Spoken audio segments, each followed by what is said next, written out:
Príklad číslo 7. Rodina, otec, mama a 2 deti sú na obede v pizzerii, ktorá ponúka 4 druhy pice.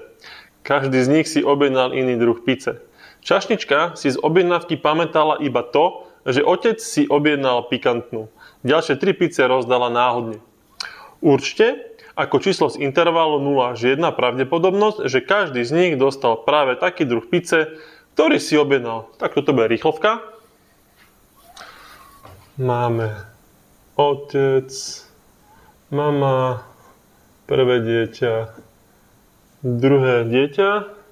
Tak čašnička vedela, že otec si objednal pikantnú. Čiže toto už máme.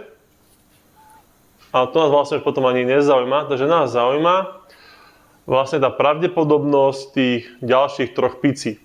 Na to potrebujeme vedieť vlastne všetky variácie, akým sa dajú tie 3 picie rozdať. Tak poďme najprv na to. Dobre. Ak nič o variáciách úplne neviem, tak si predstavme, že ja mám tie 3 pice. To je nejaký typ A, B a C.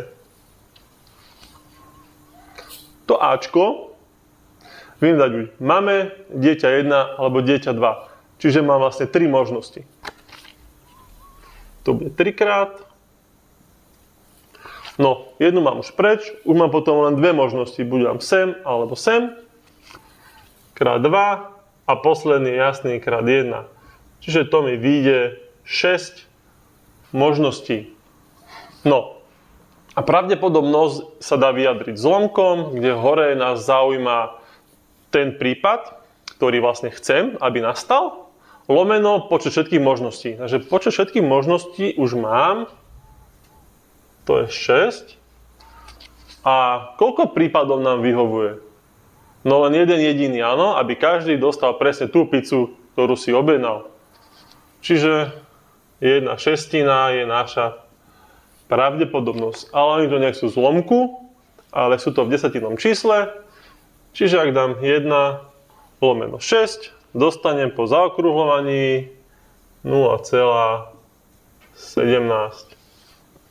Ako som povedal, rýchlovka.